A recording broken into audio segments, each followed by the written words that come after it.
Captain Day stood on the bridge of the Pathfinder, watching the massive station grow larger through the viewing screen. Nexus Prime was bigger than anything humanity had ever built.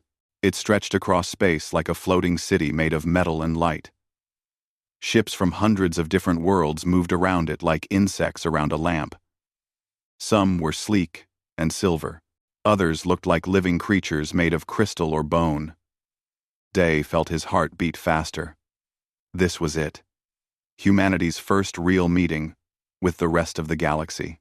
"We're being hailed, Captain," said Communications Officer Ara from her station. Her hands moved quickly across the controls. "They're sending docking coordinates." Day nodded. "Take us in slowly. Let's not make any sudden moves." Behind him, scientist Hana checked her datapad for the 100th time. She had been quiet for most of the journey. Too quiet. Day knew she was worried about something, but every time he asked, she just shook her head and said she needed more data. Hana was always like that. She trusted numbers more than people. The Pathfinder glided into the docking bay. Through the windows, Day could see aliens moving around on the platforms. Tall ones. Short ones. Some walked on 2 legs. Others on 4 or 6. One creature seemed to float without any legs at all. It was beautiful and terrifying at the same time. "Captain, we should review the security protocols again," said Quan from the tactical station. The former soldier had his arms crossed over his chest. His face showed no emotion, but Day could hear the concern in his voice. Quan had fought in 3 wars on Earth. He knew danger when he saw it. "We're here as friends, Quan," Day said. "Not soldiers. Friends bring guards," Quan replied. Before Day could answer, the docking clamps locked onto the ship with a heavy thud. The journey was over. Now, the real work began. Ambassador Yuna was waiting at the airlock. She wore the formal uniform of Earth's United Diplomatic Corps. Her gray hair was pulled back tight. Her face was calm, but Day saw her fingers drumming against her leg, a nervous habit she had never quite broken. "Ready?" Day asked. "No," Yuna said with a small smile. "But we're going anyway." The airlock opened. The air that rushed in smelled strange, like flowers and metal mixed together. A group of aliens stood waiting on the other side. The one in front was tall and thin, with 4 arms and a face covered in what looked like insect armor. Its eyes were black and reflective. "Welcome to Nexus Prime," the creature said in perfect English. Its mouth didn't move. The words seemed to come from a device on its chest. "I am Council Member Vraxis. On behalf of the Galactic Collective, we greet humanity. Adar.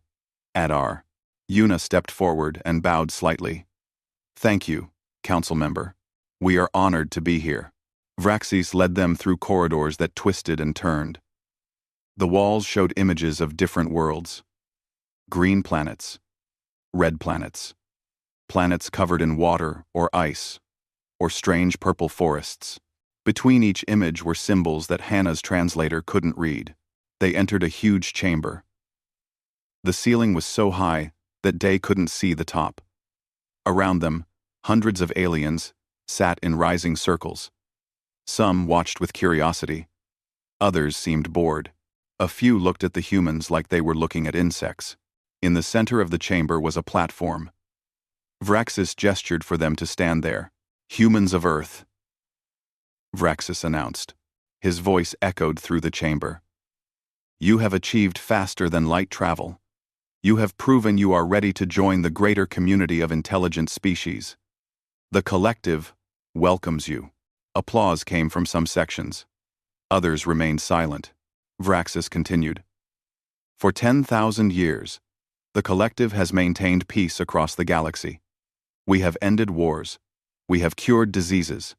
We have brought prosperity to all who join us. We offer this same gift to humanity." Yuna smiled and nodded, but Day noticed she didn't speak.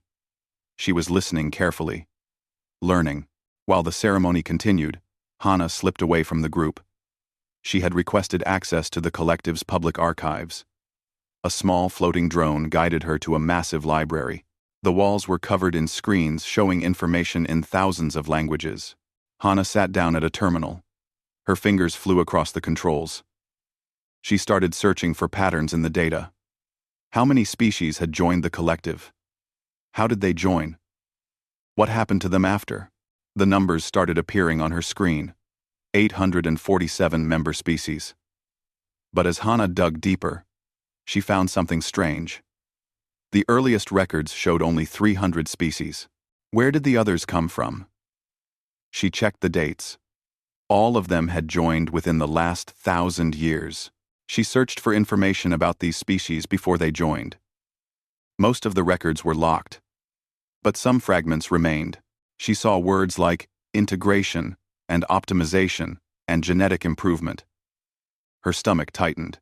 Hana pulled up the current status of member species. The collective divided them into categories. Class 1. Species held positions of power. They ran governments and military forces. Class 2 species worked in science and engineering. Class 3 managed resources and industry. Class 4 did labor and service work. She noticed something. No species ever moved up in class. Once you were assigned, you stayed there. She checked. Class 4. Hundreds of species. All of them had been placed there within 50 years of joining the collective. Hana's hands started shaking. She pulled up projections. If humanity joined, where would they be classified? She entered Earth's data. Technology level, military strength, genetic diversity, cultural complexity. The result appeared, Class 4, labor caste. Projected assignment, within 2 to 3 generations. No, Hana whispered. She copied everything she could onto her datapad and rushed back to find the others. The ceremony was ending when she arrived. Vraxis was presenting Yuna with a data crystal. This contains our treaty proposal. Review it carefully. We request your answer within 3 standard months. Yuna accepted the crystal with both hands. We will consider your generous offer with the respect it deserves. On the journey back to the Pathfinder, Hana grabbed Day's arm. Captain, we need to talk. Now. In private. In the captain's quarters, Hana showed them what she had found. Yuna's face grew pale as she read the data. Quan just nodded slowly, like he had expected something like this all along. They're not offering partnership, Hana said. They're offering slavery. Very polite, very organized slavery. But slavery, nonetheless. Day felt sick. Are you sure? Maybe you're misreading. I've checked it 3 times. Hana interrupted. Every species that joins loses its freedom within a few generations.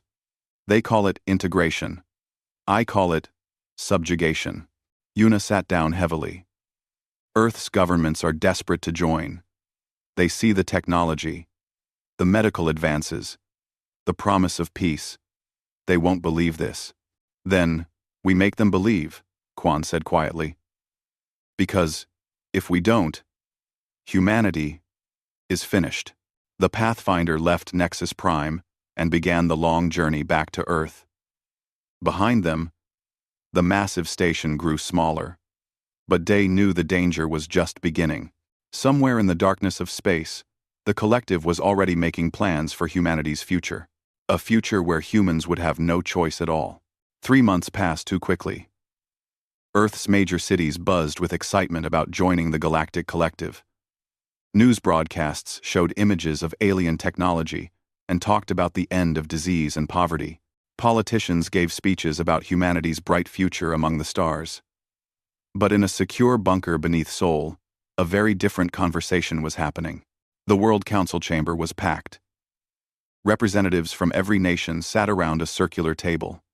Screens on the walls showed data from the collective's treaty. Yuna stood at the center podium, her face tired from weeks of non-stop meetings. Beside her, Hana waited to present her findings.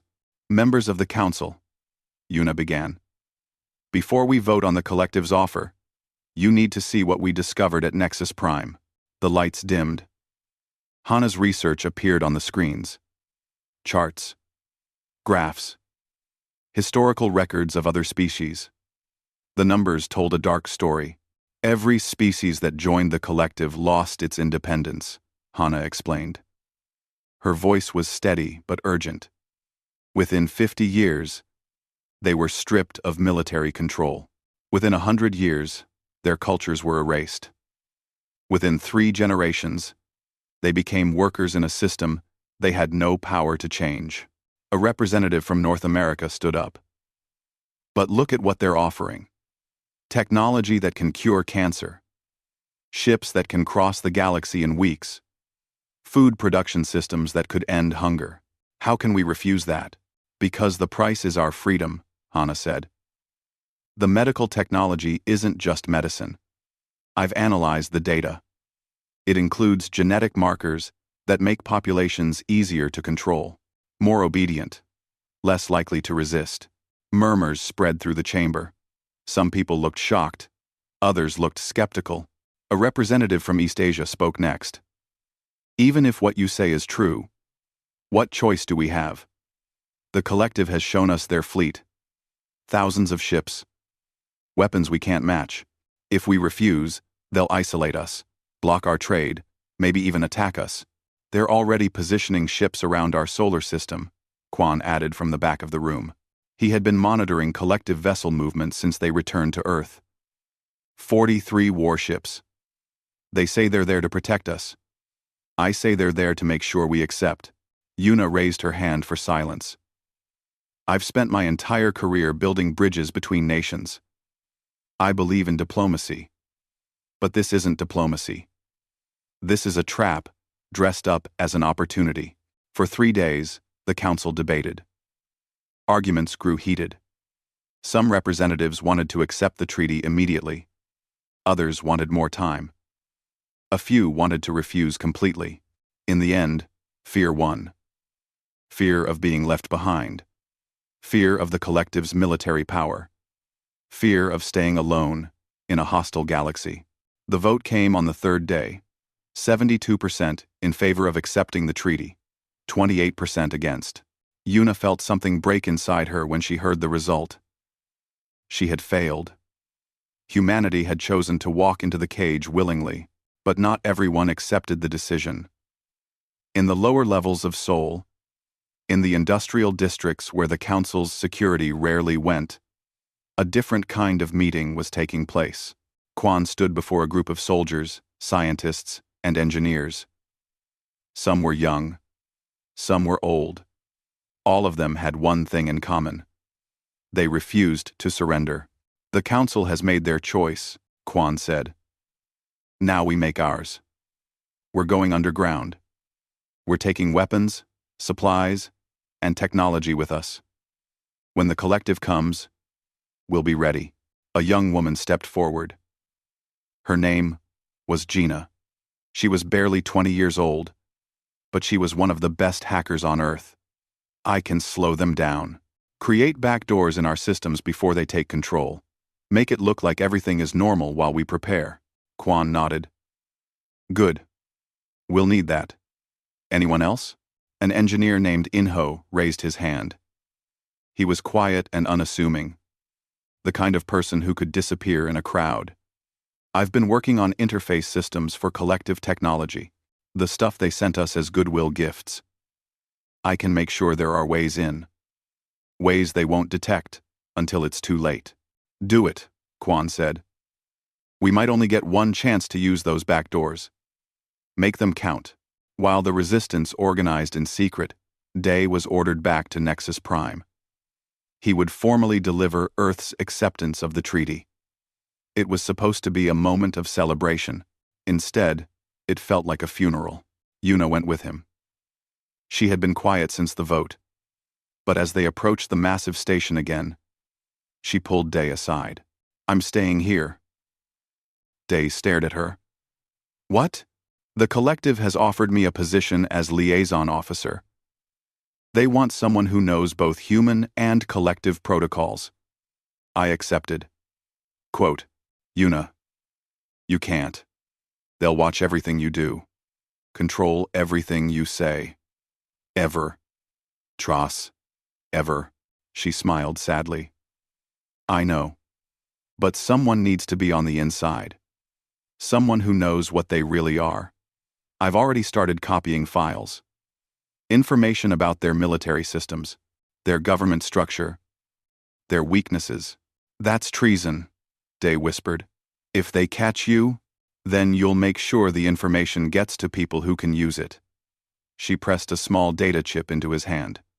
Give this to Quan. Tell him I'm gathering more. And tell him I'm sorry I couldn't convince the council to listen. The formal ceremony was broadcast across the galaxy. Day stood before the collective council and spoke the words Earth's government had written for him. On behalf of humanity, I accept the terms of integration into the Galactic Collective. We look forward to our future together. End quote. Applause filled the chamber. Vraxis approached and placed a metal band around Day's wrist. This marks the beginning of your species' journey to optimization. Welcome to the family. The metal felt cold against Day's skin, like a chain. Within hours of the announcement, collective ships began arriving at Earth. They came as administrators, engineers, and medical personnel. They said they were there to help, to guide, to improve. The first thing they did was establish monitoring stations in every major city. They said it was for coordination purposes. Quan knew it was for surveillance. The second thing they did was begin genetic testing of the population. They said it was to identify health risks. Hana knew it was to classify humans into their caste system. The third thing they did was start restricting Earth's military. They said advanced weapons were unnecessary now that the collective protected humanity. Quan watched as arsenals were dismantled and soldiers were reassigned to labor projects. Gina worked around the clock, building hidden networks that the collective couldn't detect. She taught other hackers how to mask their communications, how to create false data trails, how to make their resistance invisible to alien sensors. Inho installed his backdoors in every system that connected to collective technology. Power grids, communications arrays, transportation networks. Each one had a hidden weakness that only he knew about. Hana escaped to an old research facility in the mountains. It had been abandoned decades ago, forgotten by everyone except a few old scientists. She brought with her copies of banned weapons research, projects that Earth's governments had cancelled because they were too dangerous, too unpredictable, too human. Now those same dangerous, unpredictable weapons might be humanity's only hope. On his return to Earth, Day was arrested. The collective said he had made unauthorized communications during the ceremony. They said he needed to be questioned. He was taken to a detention facility and locked in a small room. In the darkness, Day realized the truth. The collective hadn't just positioned ships around Earth to protect it. They had positioned them to control it. The integration wasn't going to take 3 generations. It was happening right now. Outside the detention facility, Quan watched from a hidden location. He counted the guards, noted their patrol patterns, planned his strike. The resistance was small. Maybe a few thousand people across the whole planet. But they were organized. They were angry. And they were done being polite. Earth had made its choice to submit. Now, a small group of humans would make a different choice. They would fight. 2 years had changed everything. Earth's cities looked the same from above, but anyone walking the streets could feel the difference. Collective monitoring towers stood on every corner. Flying drones scanned faces and tracked movements. Humans wore identification bands that recorded where they went and what they did. The collective called it safety. Quan called it a prison. In the markets of New Busan, people spoke in whispers. They were afraid to say the wrong thing, afraid to complain. Collective overseers walked through the crowds, their alien faces showing no emotion. Most were from Class 1 species. They treated humans the way someone might treat a disobedient pet. With patience at first. Then with punishment, when patience ran out. Sora moved through the market carefully. She used to be a doctor at the university hospital. Now she ran a secret clinic in the basement of an abandoned factory. The collective's medical centers offered free treatment, but everyone who went there came back different, quieter, less interested in asking questions. Sora had examined some of them, found the genetic markers Hana had warned about. The collective wasn't just healing people, they were changing them. She bought food with the credits from her identification band. The system tracked every purchase. Later, collective computers would analyze her spending patterns, try to determine if she was doing anything suspicious. But Sora had learned to be creative. She bought food for 5 people, made it look like she was feeding a family. In reality, she was feeding resistance members who couldn't risk using their own identification bands. Across the city, in a luxury apartment building, Yuna sat at a desk reviewing reports. She had been working for the collective for 2 years now. Her official job was cultural liaison. Her real job was much more important. She was a spy. Every day, she attended meetings with collective administrators, listened to their plans for humanity, learned which species held real power and which ones were just following orders. She copied files, recorded conversations, passed information through secret channels to the resistance. It was dangerous work. 3 other human liaisons had been caught and executed in the past year. Yuna knew she could be next. But someone had to do it. Someone had to know what was coming. The latest reports were disturbing. The collective planned to begin large-scale relocations. Thousands of humans would be sent to other worlds as workers. They called it employment opportunity. Yuna knew it was the beginning of the end. Once humans were scattered across the galaxy, they could never organize a unified resistance. She encrypted the information and sent it through Gina's hidden network. Then she deleted every trace of what she had done. Deep underground, in tunnels that the collective didn't know existed, the resistance had built a base. It wasn't fancy, just rooms carved from rock, with stolen generators, providing power. But it was safe. And safety was more valuable than comfort. Quan stood before a map of the city. Red marks showed collective positions. Blue marks showed resistance cells. There were more red marks than blue. A lot more. "We're running out of time," he said to the others gathered around the table. "In 3 months, they start the relocations. Once people are off-world, we lose them." Tay adjusted his glasses nervously. He used to write propaganda for Earth's government. Now he wrote for the resistance, creating messages that spread hope, reminding people they didn't have to accept this. "We need something big. Something that shows people we can fight back." "We're not ready for big," said Mira. She taught martial arts before the occupation. Now she trained resistance fighters in close combat. "We have maybe 2,000 active members. The collective has millions of drones and thousands of soldiers." Gina looked up from her computer terminal. "We don't need to match their numbers. We need to break their system. I've been analyzing their network. Everything runs through central hubs: communication, surveillance, transportation. They'll know we're organized," Quan finished. "They'll come after us hard." "They're already coming after us," Gina shot back. "Last week, they raided 5 safe houses, arrested 40 people. We can't keep hiding forever." The room fell silent. Everyone knew she was right. The collective was tightening its grip. Soon, there would be nowhere left to hide. Quan made his decision. "We strike in 1 month. Coordinated attacks on collective infrastructure across every major city. We show them that humans aren't going to roll over and die." While the resistance planned, Hana worked in her mountain laboratory. She had been studying collective biology for 2 years, learning their weaknesses. Every species had them. The insectoid Vraxis species couldn't survive in cold temperatures. The crystalline lumens needed specific light frequencies or they became disoriented. The reptilian scalers had problems with certain sound frequencies. Hana had created weapons specifically designed to exploit these weaknesses. Toxins that only affected collective species. Sonic devices that caused pain to alien hearing but didn't bother humans. Biological agents that attacked collective DNA while leaving human DNA untouched. It was terrible work. Creating weapons meant for killing.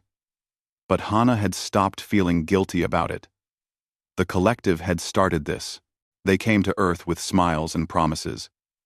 But their real intention was subjugation. If humanity wanted to survive, it had to be willing to do terrible things. Her assistant, a young biologist named Wu, brought her the latest test results. The toxin works. Tested it on the Vraxis samples we collected. Complete system failure within 30 seconds. Hana nodded. Good. Start production. We need enough for the operation. In New Busan's Central Plaza, Overseer Vral called for a public gathering. Thousands of humans were ordered to attend. They stood in neat rows, silent and afraid. Collective drones flew overhead, recording everything. Vral stood on a platform. His species looked like walking mantises, tall and thin with blade-like arms. He spoke through a translator device. You are here to witness the price of resistance. Guards brought forward a group of prisoners. 15 humans. Men, women, and 3 children. They had been caught distributing resistance pamphlets, calling for people to refuse the relocation orders. The collective offers you prosperity and peace, Vral continued. But some of you choose chaos, choose violence. This cannot be allowed. What happened next would burn itself into the memory of everyone who witnessed it. The execution was efficient and brutal. No trial, no defense, just death, delivered by plasma weapons while the crowd was forced to watch. When it was over, Vral surveyed the silent crowd. Let this be a lesson. Obedience brings life. Resistance brings death.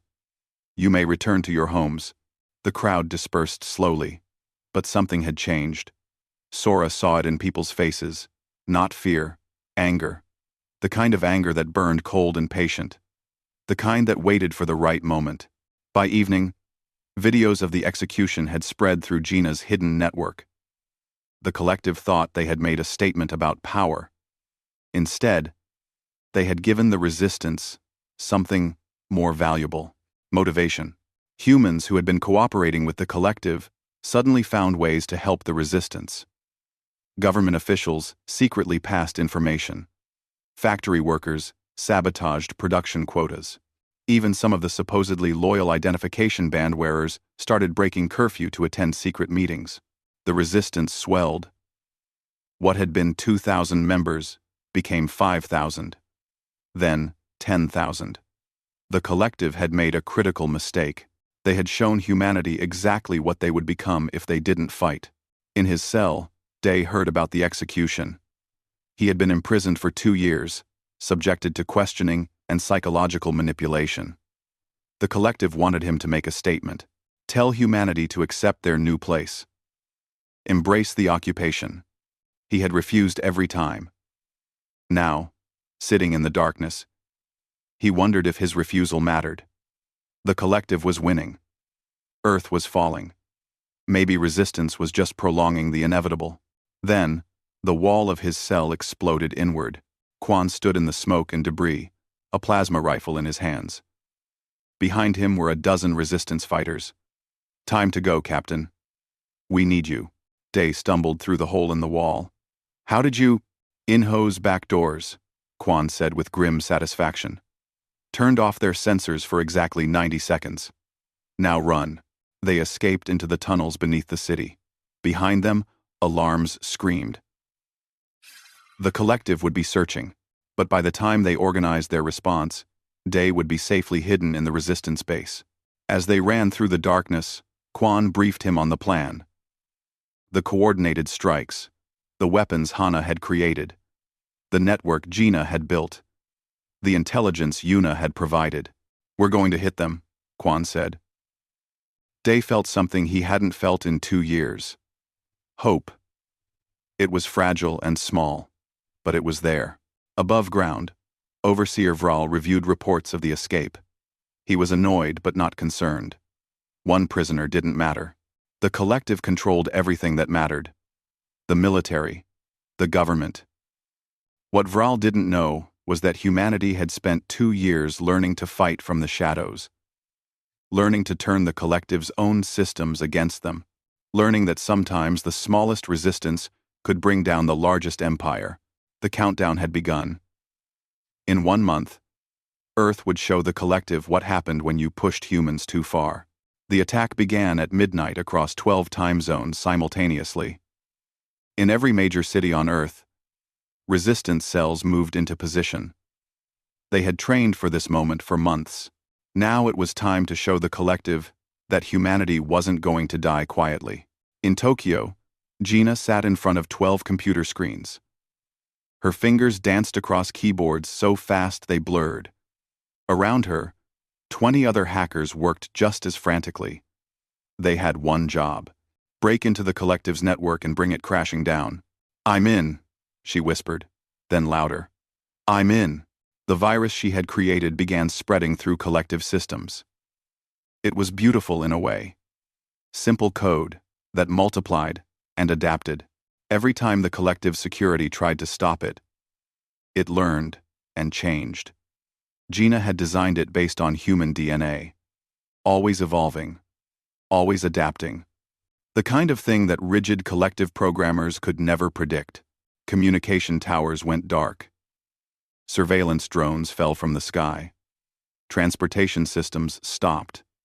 The collective's perfect network started tearing itself apart. In New Busan, Quan led an assault on the central armory. The collective kept most of their weapons in heavily guarded facilities. But thanks to Inho's backdoors, the resistance knew exactly when the shift changes happened. Exactly where the blind spots in security were. Mira moved like water through the guards. Her hands struck pressure points that worked on human anatomy. She had spent 2 years learning how those same points worked on alien bodies.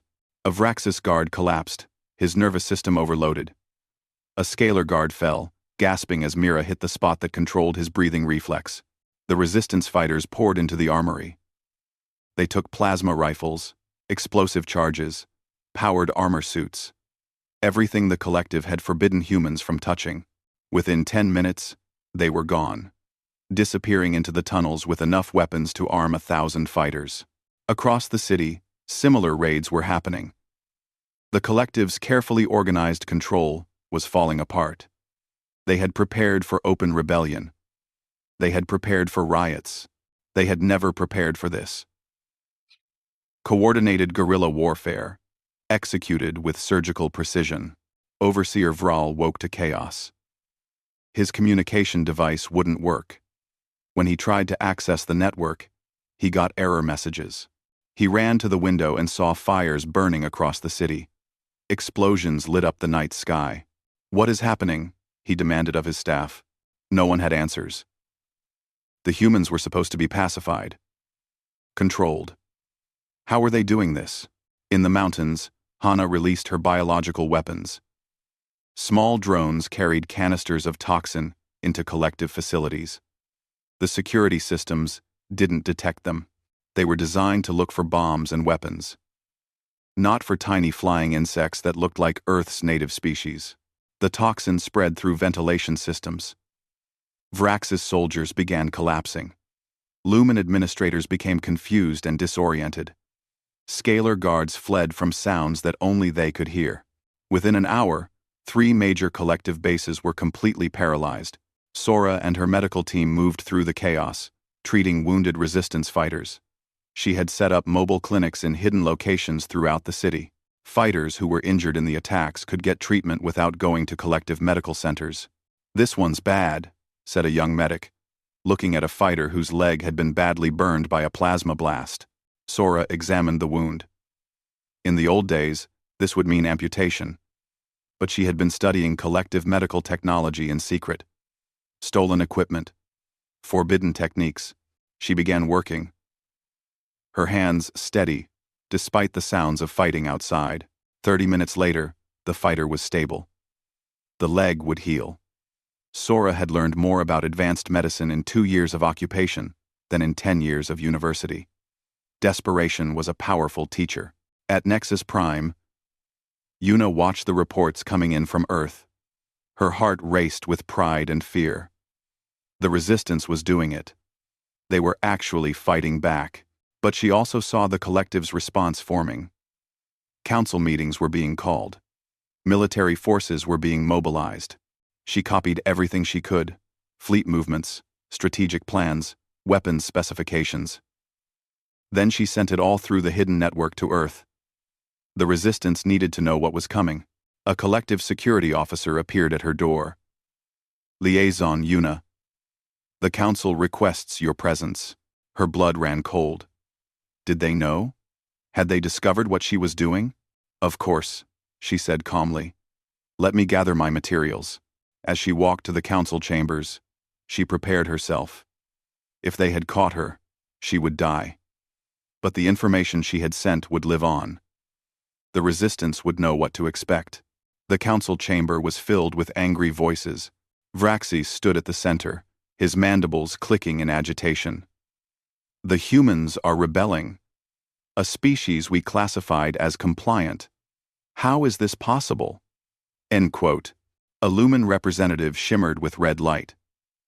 Our projections showed no possibility of organized resistance at this stage.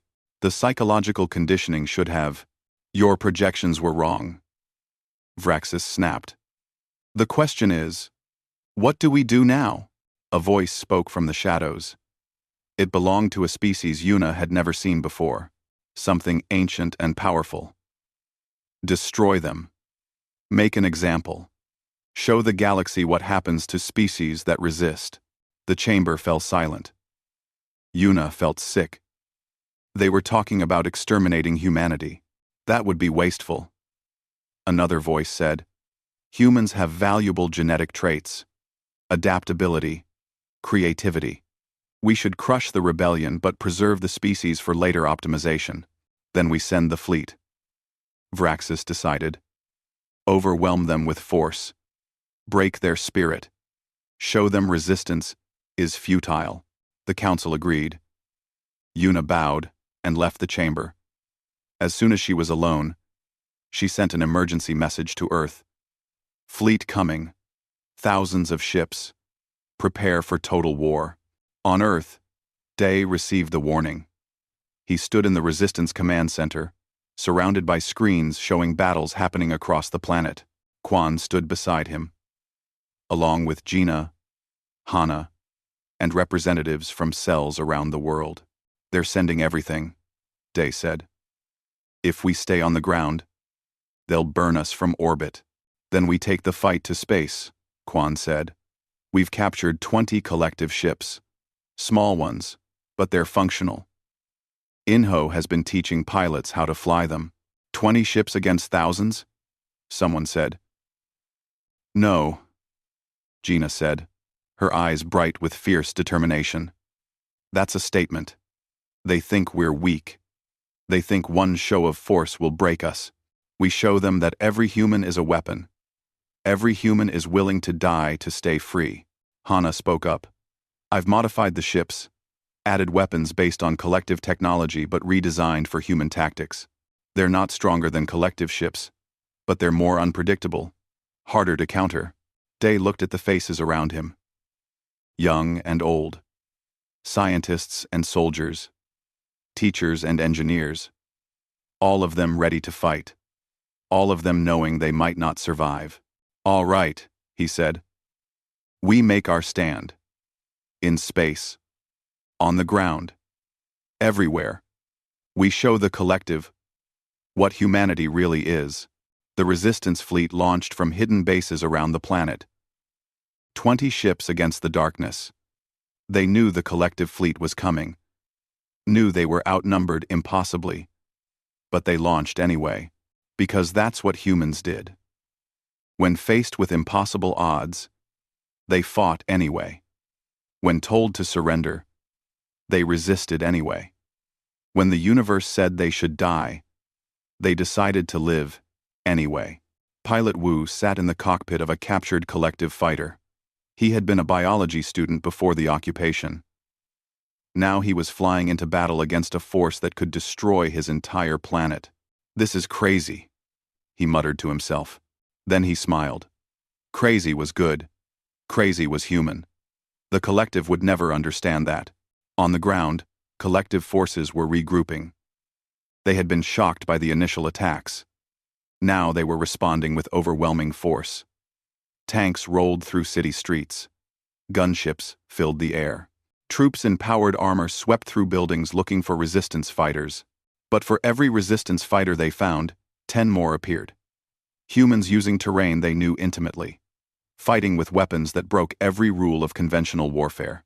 Using tactics that made no logical sense but somehow worked. A collective commander reported to Vral. We're taking heavy casualties. The humans are using suicide attacks. Improvised explosives. Biological weapons. They're not following any recognized combat protocols.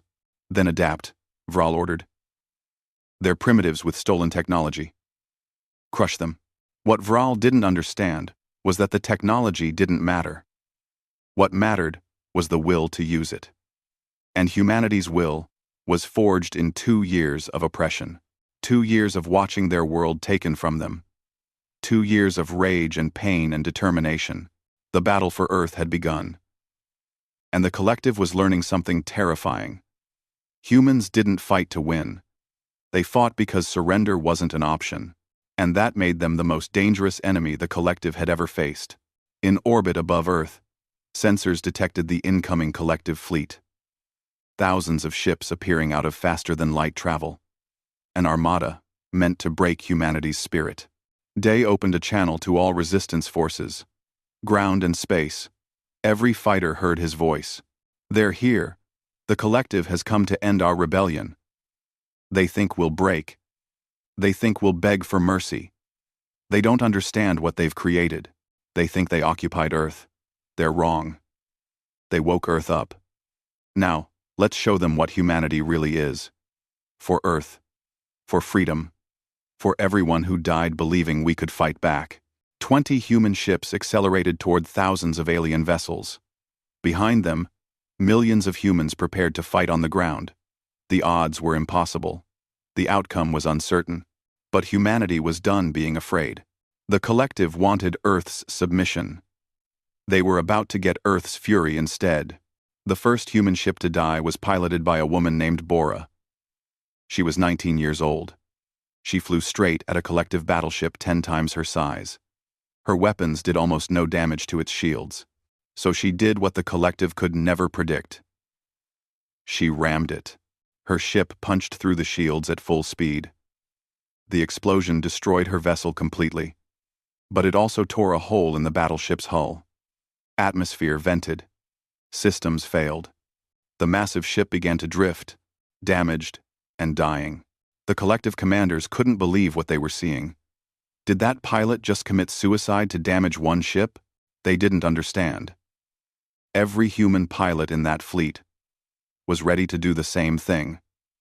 Not because they wanted to die, but because they refused to live as slaves. Wu watched Bora's ship explode on his sensors. He felt tears on his face. Then he targeted another collective vessel and opened fire. His weapons were weak compared to theirs. But Hana had designed them to be unpredictable. They fired in random patterns, changed frequency constantly, made it impossible for collective computers to calculate defensive responses. He hit a cruiser's engine core. Pure luck. The ship broke apart. In a ball of flame, Day commanded the resistance fleet from a captured collective destroyer. It was the biggest ship humanity had. Around him, crew members worked frantically. Most of them had never been in space before the occupation. Now they were fighting a space battle against enemies who had been doing this for thousands of years.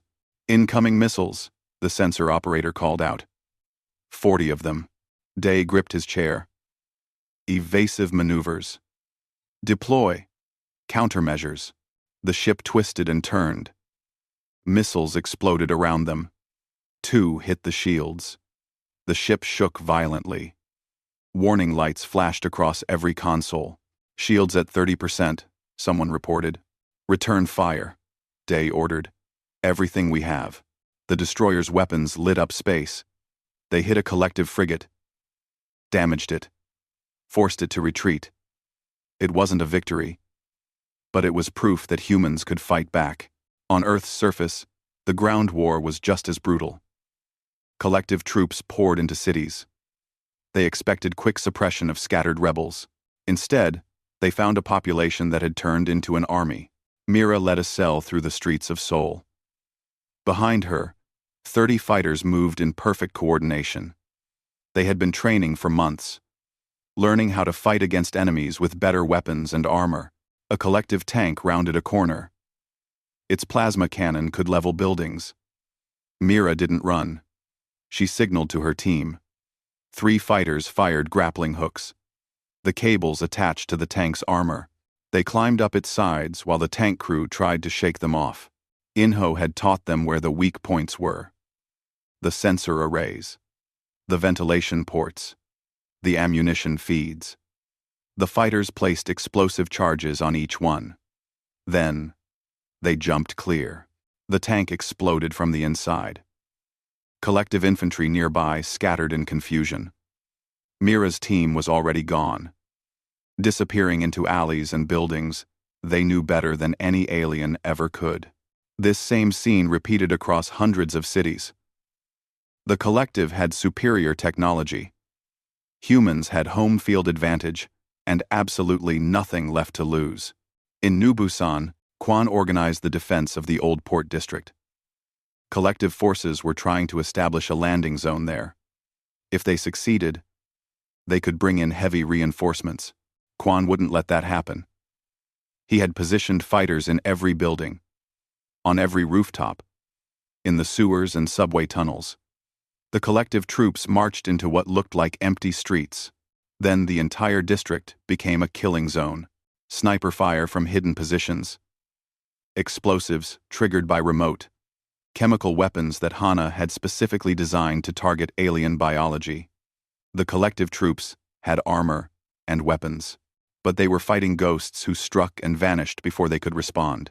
A collective officer screamed into his communicator, "We need air support. We're taking heavy casualties." But the air support couldn't come. Gina's virus had infected the flight control systems. Half the gunships crashed when their navigation computers failed. The other half flew in circles, their pilots unable to get accurate targeting data. At Nexus Prime, Yuna was under arrest. They had finally caught her passing information to the Resistance.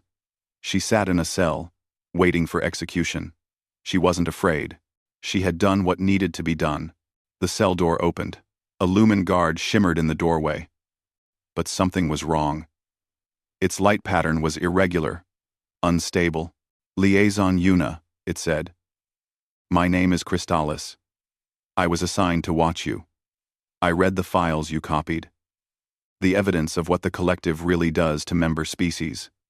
Tresses." Yuna stood slowly. "I believe facts.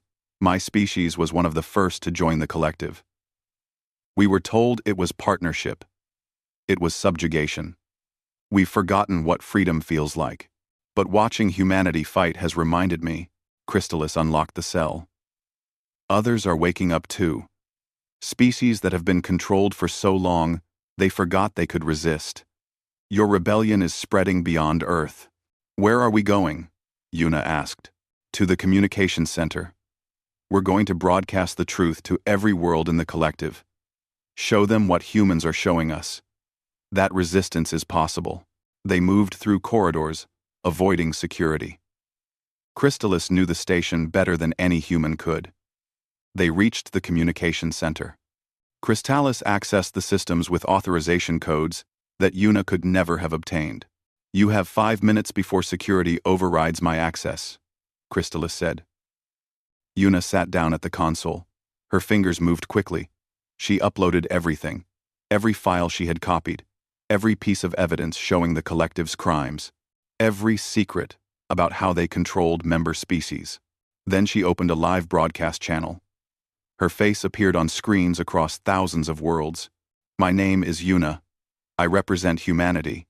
4 years ago, the collective came to Earth with promises of partnership. They lied. They wanted slaves. But humanity refused to accept that fate. We're fighting back. And we're showing the galaxy something it hasn't seen in 10,000 years. We're showing that the collective can be defeated. She played footage of the battles. Human ships ramming collective vessels. Ground forces using tactics that broke every military convention. A species fighting with everything they had because the alternative was worse than death. Every species in the collective was once free. Yuna continued. You can be free again. Join us. Fight with us. Or just stop cooperating with your own subjugation. The collective's power comes from your compliance. Take that away, and they have nothing. Security forces burst into the communication center. But the message had been sent. It was spreading across the galaxy, faster than the collective could stop it. On 17 different worlds, people saw Yuna's broadcast. Species that had been controlled for generations. They saw humans, fighting, dying, refusing to surrender, and something woke up inside them.